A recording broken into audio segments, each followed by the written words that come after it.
여러분, 안녕하세요. 그날 리허설장에서 벌어진 일은 아무도 예상하지 못했다. 무대는 준비됐고 조명은 따뜻하게 빛났으며 스태프들은 분주하게 움직였다. 하지만 단 한 사람, 단 한 장면, 그리고 단 한마디가 그 공간 전체를 멈추게 했다. 김용빈이 노래를 부르던 중 갑자기 멈췄다. 그리고 무대를 내려가 무릎을 꿇고 울기 시작했다. 모두가 얼어붙었다. 도대체 무슨 일이 있었던 걸까? 모든 시작은 20년 전으로 거슬러 올라간다. 대구의 작은 미용실. 아침 6시부터 밤 10시까지 가위를 쥐고 살았던 한 여인. 그녀는 누구보다도 불같은 열정을 가졌지만 단 한 번도 자기 무대를 가져본 적이 없었다. 대신 그녀는 모든 꿈을 내려놓고 단 한 사람을 위해 살아왔다. 바로 7살이었던 조카 김용빈이었다.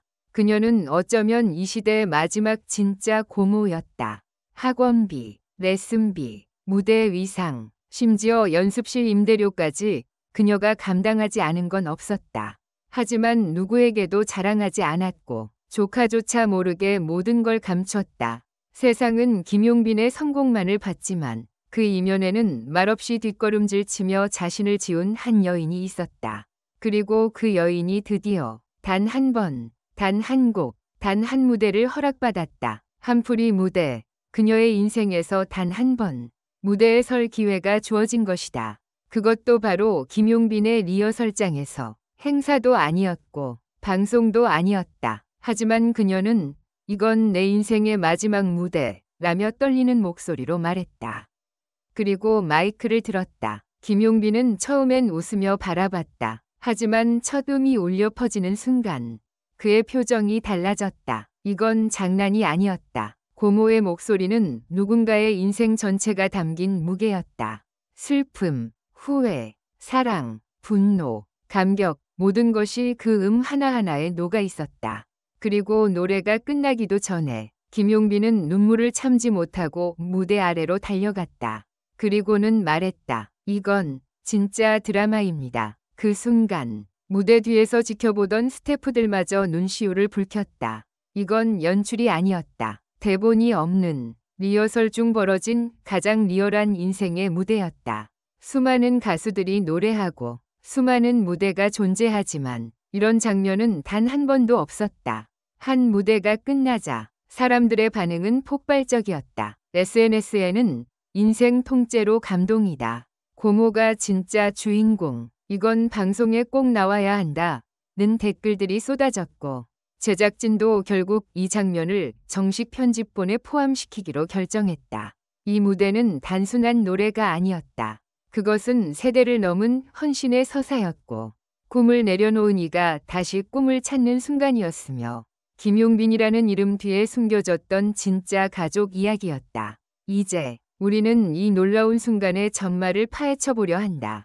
고모는 왜 그토록 조용히 살아왔고 왜 이제야 목소리를 냈는가? 김용빈은 이 리허설 무대에서 무슨 감정을 느꼈고 어떤 약속을 다짐했는가? 그리고 이 한풀이 무대가 왜 수많은 이들의 마음을 울렸는가?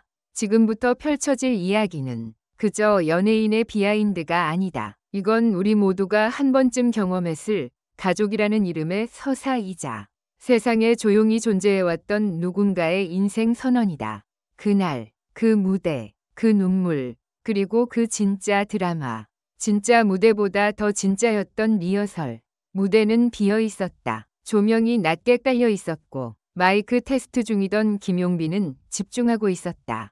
그런데 매니저의 작은 제안 하나가 모든 것을 바꿨다. 고모님이 잠깐 노래 한 곡 해보시면 어때요? 순간 현장에 있던 모두가 의아한 표정을 지었다. 고모가? 무대를? 이건 사전에 전혀 계획되지 않은 즉흥적 제안이었다. 그러나 김용빈의 고모는 조용히 고개를 끄덕였다. 마치 이 순간을 수십 년간 기다려온 사람처럼. 나 이거 한 번만 하고 싶었어. 딱 한 번. 그녀의 손은 떨리고 있었지만 눈빛은 단단했다. 마이크를 들고 무대에 선 그녀는 깊게 숨을 들이마셨다. 그리고 내 마음의 보석 상자를 부르기 시작했다. 숨겨진 20년 위 이야기. 김용빈의 부모님이 경제적 어려움으로 김용빈을 맡겼을 때 고모는 겨우 23이었다. 본인의 삶도 정리되지 않은 나이에 어린 조카를 책임진다는 것은 상상조차 어려운 선택이었다. 하지만 그녀는 그걸 선택했다. 이유는 단 하나. 우리 집안에서 이 아이는 놓쳐선 안 될 운명이다. 그녀는 자신이 꿈꿨던 무대를 접고 미용 자격증을 땄다. 낮에는 손님을 받고 밤에는 김용빈을 데리고 노래방에서 트로트를 가르쳤다. 스스로가 뮤지컬을 사랑하던 사람이었지만 그 사랑을 김용빈에게 모두 옮겨 담았다. 그래서 사람들은 고모의 이야기를 몰랐다. 김용빈은 항상 밝고 명랑한 이미지로만 알려졌고 그의 가족사는 언급된 적이 거의 없었다.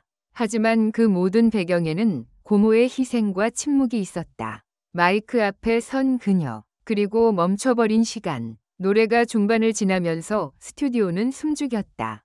단순히 감동이라는 단어로 설명되지 않았다. 그녀의 음색은 전문 가수의 테크닉과는 달랐지만 그 감정선 하나하나가 너무도 날카롭고도 진심이었다. 김용빈은 리허설 중간에 노래를 멈췄다. 죄송합니다. 노래 못하겠습니다. 그는 마이크를 내려놓고 무대 아래로 내려가 고모의 손을 잡았다. 그리고 눈을 마주친 순간 그는 흐느끼기 시작했다. 왜 이제야 이걸 들려줬어요? 이 장면을 지켜보던 조명 감독, 음향팀, 촬영 감독까지 모두가 말없이 눈시울을 닫고 있었다. 그 누구도 이 리허설이 인생을 바꿔놓을 거라 예상하지 못했다. 팬들도 몰랐던 김용빈의 어린 시절. 김용빈은 항상 당당하고 유쾌한 모습으로 팬들과 마주해왔다. 그러나 그도 누구보다 복잡한 어린 시절을 겪은 인물이다. 7살의 부모로부터 떨어져 살아야 했고 친구들과 놀 시간 없이 트로트를 배워야 했으며 꿈과 현실 사이에서 수없이 흔들렸다. 하지만 그가 끝내 중심을 잃지 않았던 건 고모가 곁에 있었기 때문이다. 공부보다 먼저 배운 건 존중이었고 트로트보다 먼저 배운 건 책임이었다. 내가 가수가 되지 않았으면 고모 인생은 사라졌을지도 몰라요. 그는 인터뷰 중 그렇게 말했다. 김용빈의 성장에는 한 사람의 뚜렷한 희생이 있었고 이번 리허설 무대는 그것을 세상에 처음 드러낸 사건이었다. 무대 뒤 두 사람의 대화. 리허설이 끝난 뒤 고모는 아무 말 없이 의자에 앉아 있었다. 김용빈이 다가가 조용히 물었다. 고모, 이 무대 다시 하고 싶어요? 그녀는 웃었다. 눈물이 글썽였지만 말은 또렷했다. 아니야. 난 이제 괜찮아. 네가 있는 무대면 나는 늘 거기 있었던 거니까. 그는 손을 꼭 잡았다. 그리고는 다음 공연 오프닝 무대에 고모와 함께 서겠다고 약속했다. 이번엔 리허설이 아니라 진짜 공연으로. 제작진의 결단과 대중의 반응. 프로그램 제작진은 이 장면을 정식 방송에 포함시킬지 수없이 고민했다. 하지만 결국 이건 단순한 가족 이야기가 아니라 한 시대를 대변하는 감동이라 판단했고 방송에 그대로 담았다. 방송이 나간 후 SNS에는 수천 개의 댓글이 달렸다. 이 무대는 김용빈도 고모도 아니고 우리 엄마의 이야기 같았어요. 나도 누군가의 조카였고 누군가의 희생으로 지금을 살고 있네요. 한풀이 무대. 이런 단어 자체가 눈물 나네요. 심지어 방송 직후 한풀이 무대라는 키워드는 실시간 검색어 1위를 차지했다. 팬들은 김용빈의 무대가 아닌 고모의 인생 무대라 불렀다. 그 후의 이야기. 그리고 또 다른 시작. 이후 김용빈은 모든 콘서트에서 가족석을 따로 준비하기 시작했다. 무대 뒤에선 고모가 늘 함께하며 무대 앞에는 고모가 지켜보는 구조다. 그 무대에는 더 이상 리허설이 존재하지 않는다. 모두가 진짜다. 고모는 인터뷰에서 이렇게 말했다. 내 무대는 끝났지만 이젠 용빈이가 나 대신 온 세상을 울릴 거예요. 그 말은 거짓이 아니었다. 김용빈은 고모의 인생을 들려주는 신곡을 작곡가에게 요청했고 올가을 발표를 앞두고 있다. 제목은 미정이지만 팬들 사이에서는 고모의 노래로 불리고 있다. 마무리하며 당신의 무대는 누구 덕분에 가능했나요? 이 기사를 읽는 당신에게 묻고 싶다. 지금의 자리에 서 있기까지 당신의 인생에도 무대 뒤에서 조용히 뒷걸음질 쳤던 누군가가 있지는 않았는가? 그 사람의 이름을, 얼굴을, 목소리를 기억하고 있는가? 김용빈과 그의 고모는 단지 가수와 가족의 이야기가 아니다. 이건 모두의 이야기다. 한 번쯤은 멈춰서서 돌아보자. 우리가 잊고 있었던 그 고모 같은 존재를. 그리고 그들에게 말해주자. 이제 당신도 무대 위에 설 차례입니다.